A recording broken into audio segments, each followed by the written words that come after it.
What I'm going to be sharing tonight are some of the best learnings that I've found in the last few years as I've gotten really serious about developing leadership competencies. And so things I've read, things I've studied, things I've acquired about setting goals and measuring success. And so the first thing I want to show you guys, these numbers, 83%, 14%, and 3%. 83% is one Harvard Business Studies, they did a study and they found that 83% of people have some kind of goals, some set of goals. Of those 83, only 14% have those written. It's in some ways, in some form, in a written form. No, excuse me, let me say that differently. I said that wrong. Let me cite it exactly. 83% does not have goals. Of the 14% who do, they are unwritten. It is 3% that have them in a written form. Now, here's what's interesting. The 14% are considered 10 times more likely to have success, to be successful. The 3% are 3 times more successful than the 14%, who are 10 times more successful than the 83%. And so this was really fascinating to me, that written goals make you, I don't even know, I can't even do the math on that, how much more successful that makes you. So would you just take a second while you're eating, and just take a pen, there's pens, and go ahead and just write down some of your goals right now. We're just going to just take a minute and write down some goals you have. They could be personal goals. They could be professional goals. Just go ahead and write those down.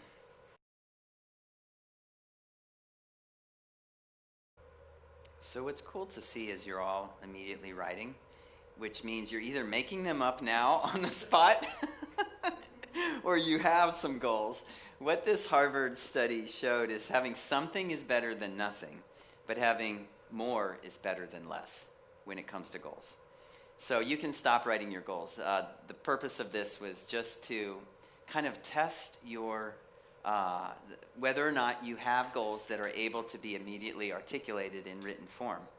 I read a book, and so if you want to go ahead and turn to page 7, we're just going to dive right in to make the most of our time with goals. And there is actually a description of the core competency. This is what goal setting looks like. You understand the value of setting goals that are specific, measurable, attainable, relevant, and time sensitive. You're willing to invest the hard work, and it is hard work, to the discipline of writing down and reviewing personal and professional goals. And you distinguish between planning goals, which are the things you focus your energy and efforts on, and prayer goals, things you can't control by your efforts. You pray about them, but they require the activity of God beyond. There's 2 scripture verses. I would like to ask you in your 2 groups to go ahead and read those verses and then talk about those questions. I think what we're doing is to set the stage is saying, man, are goals important? They're really important. Scripture talks about the importance of planning, and goal setting is a component of planning. And we look at the studies that show people who set goals are wildly more successful. So we want to be successful in the things God's called us to. So let's talk about how. How can we set goals, and what kinds of goals? So on your page, I think it's the next page, page 8, I read a book, Goals, How to Get Everything You Want Faster Than You Ever Thought Possible, which is a little bit of a grandiose title, maybe a little bit of a false claim, but I was fascinated by the role of the brain in the reticular activating system. It is what filters out what you should be paying attention to and what you shouldn't. So for instance, right now, if I said stop, pause, what do you hear?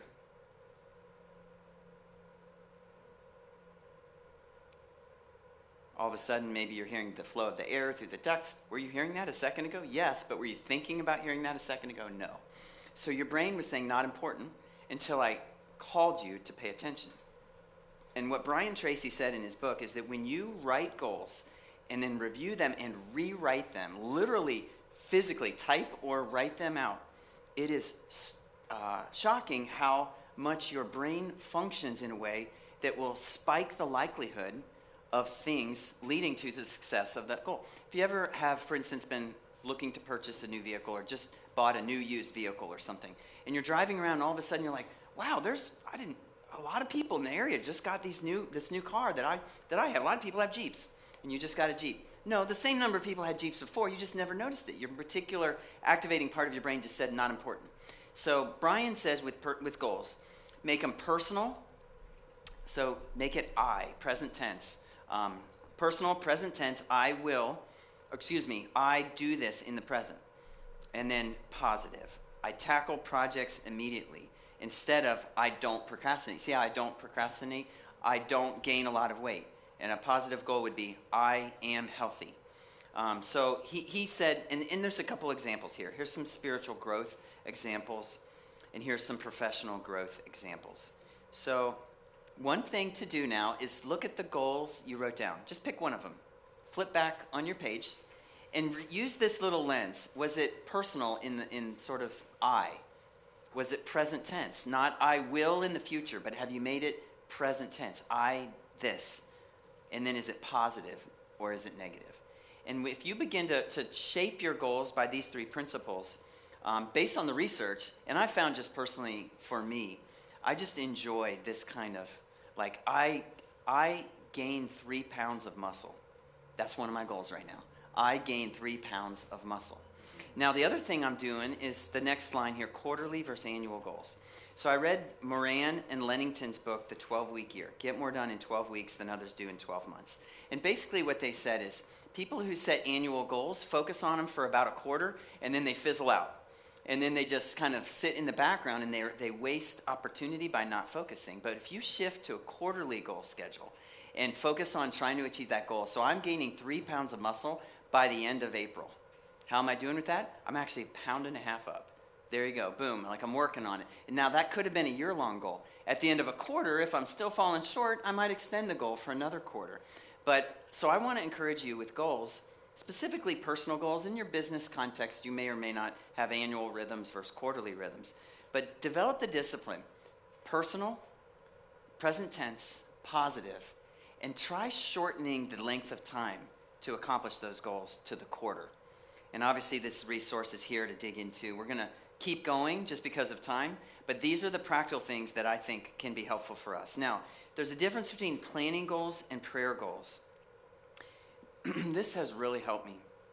I remember in times in my past in my work life where I was expected to come up with goals, and they wanted me to create goals for things I could never. There were things outside of my ability to control. Like I could never guarantee those things could happen. And I was going to be evaluated according to them, and actually compensation was tied to them. And it was always really frustrating to me. And so in a church context, I was able to say, can we distinguish between prayer goals and planning goals? Planning goals are the things I have a measure of influence over. They're the things I can do. So I can stand up here on a Sunday or Saturday night, and I can present the gospel, and I can do it monthly. I can do it more than monthly, but one of my goals at that time was I'll do it monthly. I cannot guarantee how many people are going to receive Jesus Christ and trust in Jesus and follow Jesus, but I can control how many times I extend an invitation and invite them. And so I made a prayer goal of 40 new believer baptisms in that given year. And I made a planning goal that at least monthly, in a public context, there would be a clear gospel presentation and invitation. Now, we hit 30-some that year. But you know what? I believe that we hit more than if I hadn't been proactive in doing my part, if that makes sense. So prayer goals, and there's examples here of different types of things, that can be prayed for. So go back to your goals now, the ones you wrote. Are those prayer goals or are those planning goals? Are those things that you have a measure of control over, or are those goals that really depend on circumstances outside of your control? Talk about that now in your groups.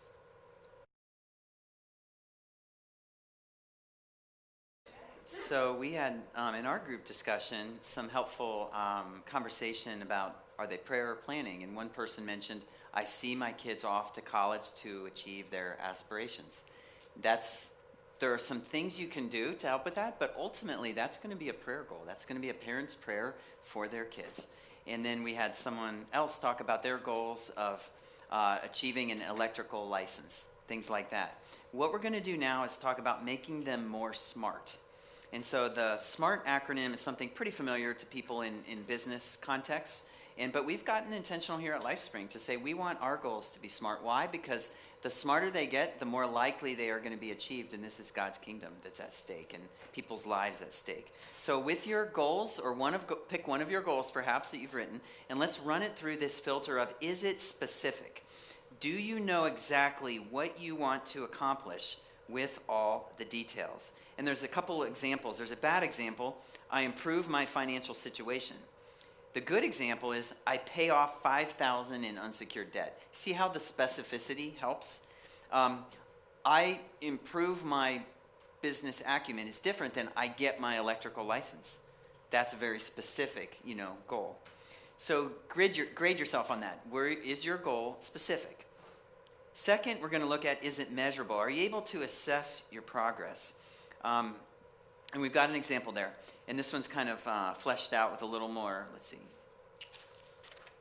Bad example. I want to be rich. Good example. I generate $1,000 in passive income within 5 years. So the first example is both non-specific and non-measurable. Rich is what? There's no way to know. The good example is it's specific and it's measurable. It's within 5 years. So let's take the electrical license example.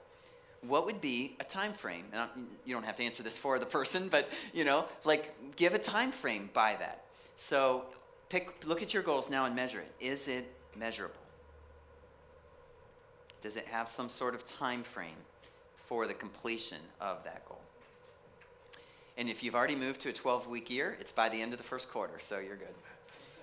Now let's talk about, is it attainable? And this is is this a realistic? I become a billionaire in 2 months. I become a millionaire within 10 years. So you're still saying, come on, make it more realistic. Bring it back down to, I don't have debt in 10 years. But this is where you stretch yourself, but not beyond what is possible. Your prayer goals can go so far beyond. And that's what's so great about prayer goals. By the way, there's a scripture that says God does more than we ask or imagine. God can do more than we can ask or imagine. He who is able to do is actually how it says it, more than we ask or imagine. And so prayer goals, I encourage to just be what may seem like impossible. But with planning goals, it's really important that it's attainable. So assess yourself. Is your goal attainable? If not, how would you change it? And if you haven't made it specific, go ahead and write that down now. Take one of your goals and make it more specific. Make it make it measurable, and then make it attainable if needed. Make it more realistic. The next one is kind of assumed in the SMART acronym, relevant. So what's driving that goal? And this is where somebody who's got maybe a goal of financial wealth to actually press you to say why. Now I'm looking in the room, and for many of us here and those who may be watching, this is already inherent in some of what we've already fleshed out. But the bad example is, within 1 year, I become a warlord and have many loyal soldiers who will commit acts of terrorism on my behalf. John, we've pulled out your goal and put it on the paper here. Sorry, man. The good example, by the end of the year, I'll build a philanthropic foundation that helps feed the homeless. So, and that was Angela's. So I'm going to move past that one. But this is a big deal for us to have goals that are driven by the heart of God, the purpose of God in our work lives, not just in our church ministry context. The last is timely or time sensitive. And so, bad example, I'm going to do my homework. Good example, I finished my homework by 8 p.m. tonight. And so that's that milestone or that mile marker. I kind of mentioned that with attainable. Basically, let's take this bad example. I want to write a book, and look at what it looks like to make it more smart. It's next page probably. So I want to write a book. Do you think they're going to have success with that one? Maybe, if they're part of the 14% who may have this sort of vague goal, but it's not really, fleshed out. But if they make it smart, they're going to spike their chances. So I write, what kind of book? A practical training manual on time management for busy volunteers in the local church. That's pretty specific. They know specifically what they're going after. Is it measurable? Well, and it's going to be interactive and at least 200 pages in length. So it's a very clear bounds of what they're trying to do. Is it attainable? Well, here's how they're going to make it attainable, by adding the word completing at least 10 pages a week until I reach completion. They think, you know what, that's doable. I can do that. 10 pages a week. I can achieve that. Is it relevant? Well, let's add the motivation to it, right? To help people learn what has helped me. They've added that motivator, that it's not just for selfish purposes, but it's to help others. And then they added a deadline, no later than the end of March 2018.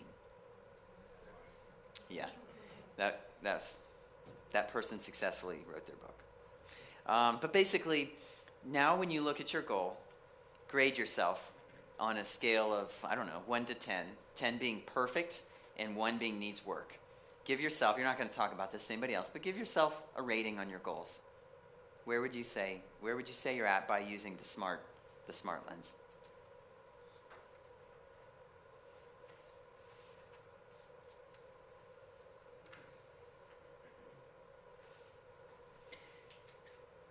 I'm going to give you just a couple minutes to just respond to this, and then we're going to switch over to part 2 with the remainder of our time. So yeah, just take just a few minutes, respond to the idea of setting goals that are the 3 things: personal, present tense, positive, that's 1, and then that are quarterly based, not necessarily yearly, and then making them SMART. How do you react to that?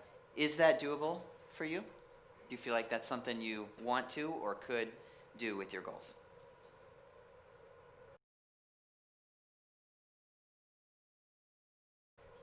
Well, guys, we had some good discussion at our table, and I'm going to share a couple of the ideas. So one of the folks shared about how at their company and their business, the goals are shared goals in the sense that monthly they put them all up on the screen, and they look at everybody's goals together, and that creates some synergy. It makes sure there's not like friction or tension or bottlenecking if different people in working together. Somebody else mentioned I'm a visual person. And so I think it would be helpful for me to not just have the goal, but to have like a picture that goes with it. So that person's goal is to create a visual template for their SMART goals. I mentioned one of my weaknesses is too many. And so I am now creating a goal right now, and I'm going to write it down. I limit my number of SMART goals to 5 per quarter, because I have too many and it's bogging me down. So hope that's helpful. We're going to shift gears now to the second core competency that's very much related. We're going to talk about measuring success. And we have a statement on this competency of what that looks like in real life. You regularly measure and assess success, that's hard to say, in accomplishing your goals. You develop a set of lag and lead measures that you monitor to help you accomplish your mission and fulfill your vision. You also value qualitative assessment, so you collect feedback and stories to help you identify weaknesses and celebrate the wins. Anybody on staff knows that we're using some of this language. We're talking about identifying weaknesses, celebrating the wins. We do regular evaluation as a team of the qualitative, and what we're learning how to do as a church and as leaders is to set lag and lead measures. And that's one of the things that may be new for you. The scripture verse, before we dive in, is for where your treasure is, there your heart will be also. Another way of saying this is what you invest in, you value. What you invest in, your treasure, what your investment is in, your heart follows. You value what you invest in. And so let's talk about that briefly in our groups. What is the principle there with respect to evaluating and measuring success? And then how does that apply to your life right now?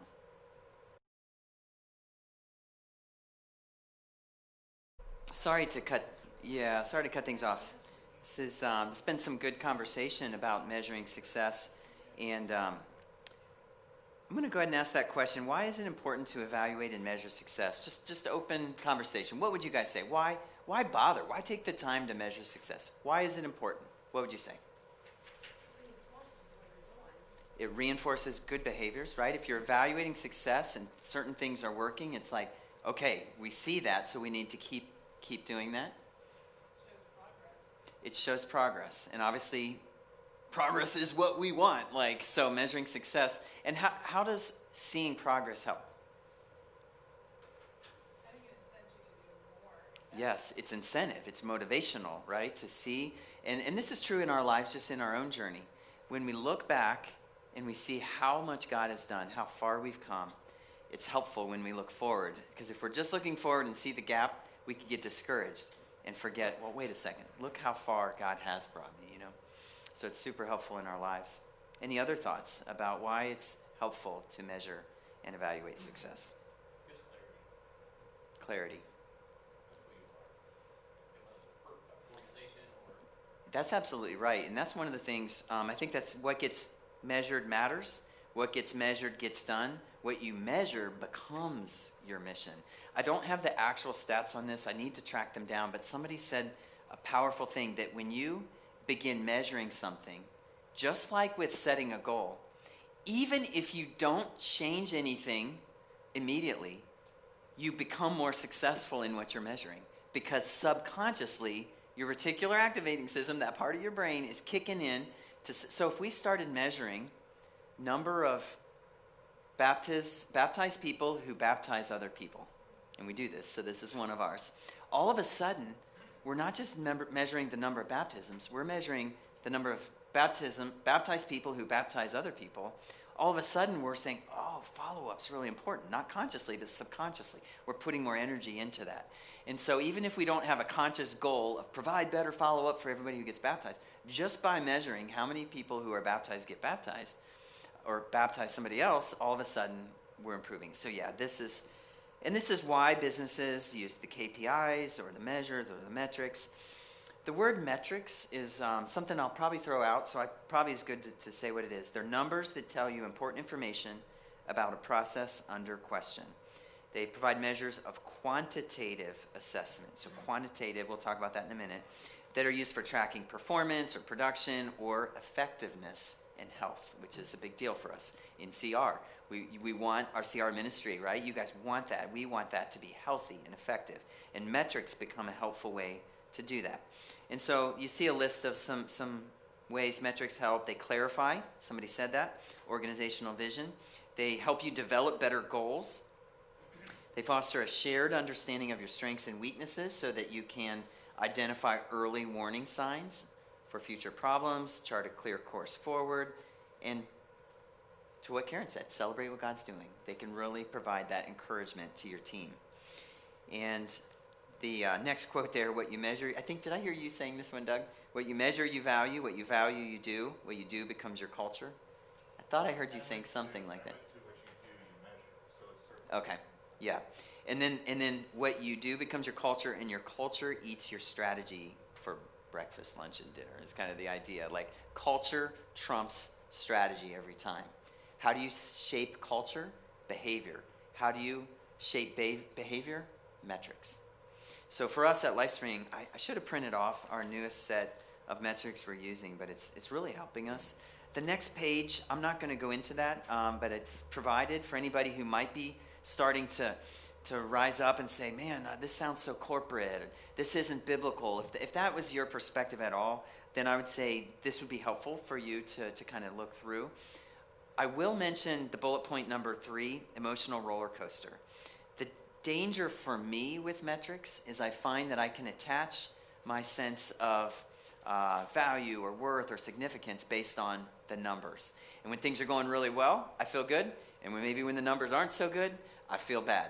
And that is not the Jesus way. The Jesus way, whether in business or in a church setting, is faithfulness and establishing our identity, our value and worth on our identity and our faithfulness to God and his faithfulness to us ultimately. So I heard somebody say this: if you beat yourself up when your numbers drop, you will pat yourself on the back when the numbers rise, and both are problematic for Jesus followers, especially in a church setting. John, would you slip to the back in the temperature? I think I'm seeing coats coming on, and like the heat probably got turned off, and we're getting cold here. Okay, so the value of biblically based, kingdom-oriented metrics, they provide a perspective on church health and growth, but they are not necessarily accurate indicators of success. Success is ultimately measured in terms of faithfulness, not results. However, assessing and benchmarking performance, where possible to do so, can reflect a desire to help others in the most effective way. Tracking numerical results doesn't have to originate from a desire for more money or squashing the competition or pride or anything like that. It can be driven by a desire to learn from what's not working and celebrate or scale what is. So in the end, the right understanding and use of metrics can make you more efficient and effective in the mission, and that is what we're after. So now let's talk about metrics or measures. And let's talk about lag versus lead measures. Anybody familiar with the 4 disciplines of execution, achieving your wildly important goals by McChesney, Hewling, and Covey? Sean Covey? So 4 disciplines of execution, and discipline number 2 is act on the lead measures. This is another book I've read in the last couple years, and I think it's been super helpful for me. And so lag versus lead, let's break them down. Lag measures track the success of your goals: revenue, profit, quality, customer satisfaction, number of baptisms of people who've baptized somebody else in our church setting. They're called lags because by the time you see them, the performance that drove them is already past. You can't do anything to fix them. They're history. There's a lag. They lag from now to then. There's a lag, and then once you're there, it's actions are past. Lead measures, though, track the critical activities that drive or lead to the lag measure. They predict success of the lag measure and are influenced directly by the team. While a lag measure tells if you've achieved the goal, a lead measure tells you if you're likely to achieve the goal. So let me give you an example. A construction company has this big goal of improved safety. And so they have a goal to have less than a certain number of accident or injury reports on the job site. And every month, prints off the report, and they look at it. And they see, did we fail or not? And maybe they feel good if they had few incidents, and they feel bad if they had a lot of incidents. That's a lag measure. When that company this was a true story, chose to act on lead measures, they said, well, what causes accidents and injuries? And most of the time, it was people not using safety equipment or not following safety protocols. Let's just say wearing gloves, wearing goggles, helmets, even on hot days when they're up there on the scaffolding, the right boots, having supports on their walls. And so they actually budgeted time for people to drive around to the job site and measure guys wearing gloves, helmets, goggles, boots, and having the things leaning against. And then they published that. The lead measures, they published that monthly, not the number of incidents. And everybody saw everybody else's numbers. And all of a sudden, the contractors saw their team scored really crappy on everybody wearing the gloves. And so it became almost like a competition between them. And you know what happened? They didn't even publish their safety stats anymore. They just plummeted because they started acting on the lead measures. And so something like weight loss. I lose weight. So that's a lag goal. I lose 10 pounds. Or in my case, what was my goal? I gained 3 pounds of muscle by the end of the first quarter. So that's actually a lag measure. If I started acting on a lead measure, what would that look like? I do a protein shake after every workout 5 days a week. All of a sudden, I'm doing the things that are going to lead to gaining, the pounds of muscle. And so that's one of the challenges here. And so the questions here for discussion are, what is an example of an important lag measure in your area of leadership? And what critical activities can you track as lead measures for that? So I'm going to use CR, if that's okay for these. So I'm going to guess that one of your lag measures is number of people who are walking in sobriety, for whatever it may be, for codependency, for any kind of addiction. And one of the ways you can measure that is number of sobriety chips that are given out. And so that's a lag goal. Now think about what are some of the things we can do and measure that will lead to that as a result. Let's just say like group leaders send out words of encouragement to everybody in their group. Number of words of encouragement sent by text or phone call a week. And what if in every group meeting, I'm sorry, I'm kind of answering the question for you, but break up into groups, answer those questions. What are examples of a lag measure? And then what are critical activities you can track that could lead to it? Talk about that now.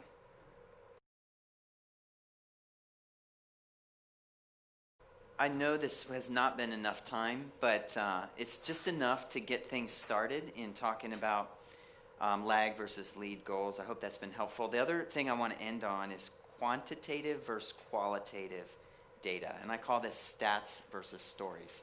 And this helped us as a church as we were wrestling with having the quantitative data. It's hard to measure life change. It's hard to accurately and comprehensively measure spiritual growth. It manifests in areas, and there are things you can measure, but a lot of it, somebody sharing their faith with others. How do you measure the number and percentage of people's relationships that are intentionally driven by disciple making? It's very hard unless you do a congregational survey every 12 to 16 months and capture subjective feedback. It's qualitative data. That's one of the ways we've said we can't actually look at a monthly chart, but we could ask people. And we're going to ask people, and we're going to do it on a rhythm of a year to every year and a half. And so our annual congregational survey became one of our ways. And I just got the data today, so I can't wait to see where it came in for us this year. Are we seeing benchmark growth over the last time we did the survey? And if not, how are we seeing that change with the number of people who are here less than a year?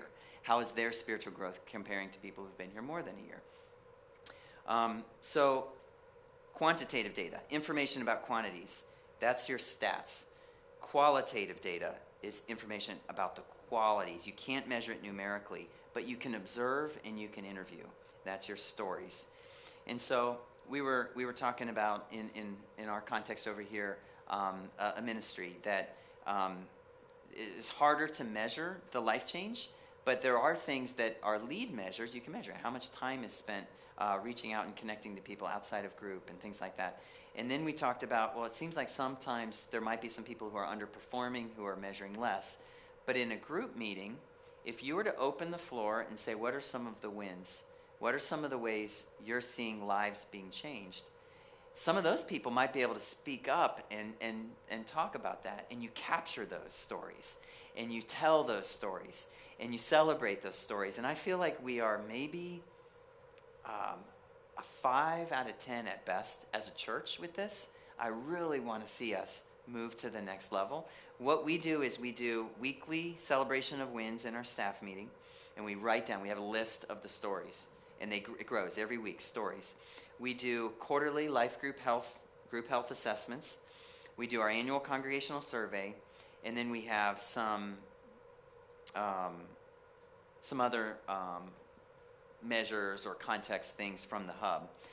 And the quantitative for us is always subservient to the qualitative. In other words, spiritual growth is not measured by the number of people who come to a service alone, plus the number of money that they give alone, even though that actually is our per capita growth in giving is actually a reflection of discipleship, a very good one. But that alone is not a measure. And then when we have the stories peppered in, the qualitative and the quantitative come together. And so for us, they become important. So we're going to end with just a couple questions. What are examples of quantitative and qualitative data in your area of leadership?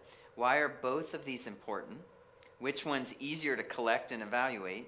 And what are ways you could start to collect and celebrate the qualitative stuff, the stories? And so let's just end with that, talk about that in your group, and then I'll step back up and end with a prayer here in a second.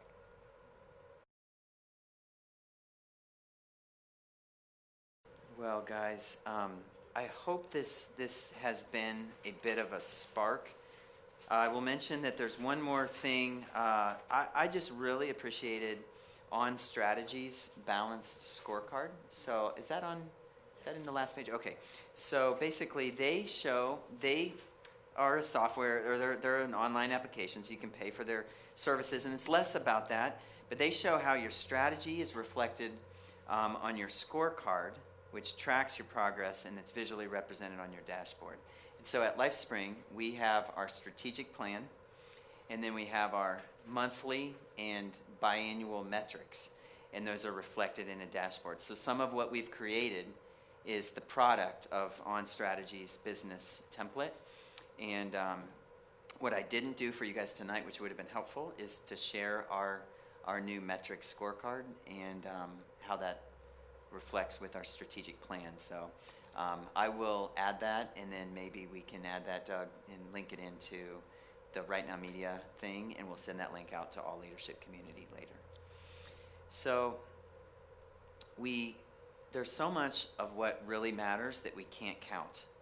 But when we become more intentional with our prayer and our planning goals for the things God cares about, and then we begin evaluating and measuring not just the stuff that's quantitative, but the qualitative stuff, celebrating the wins, sharing the testimonies. Together, we find that there's momentum and learning that helps us become more effective. So for us, we've made it a priority that every leader over a ministry or department has a clear set of goals and a clear set of metrics that are ministry specific. And so one of our follow-ups is between now and when we move into the new facility is to make sure we've provided the equipping. We would love to come alongside any leader in helping you flesh that out. And this is some of the background that we'll bring to the table. So I'm going to go ahead and pray, and then we're going to wrap up. Lord, thank you that you are finishing what you started, and that we are growing as leaders who become more effective in whatever context we find ourselves in advancing your kingdom and the flourishing of humanity in whatever context. And for us here at LifeSpring in particular, we ask that you would make us more effective in making disciples who make disciples in the midst of our people's everyday lives, so that your kingdom grows here and extends on forever, and that more and more people come to know life. We pray this in Jesus' name. Amen.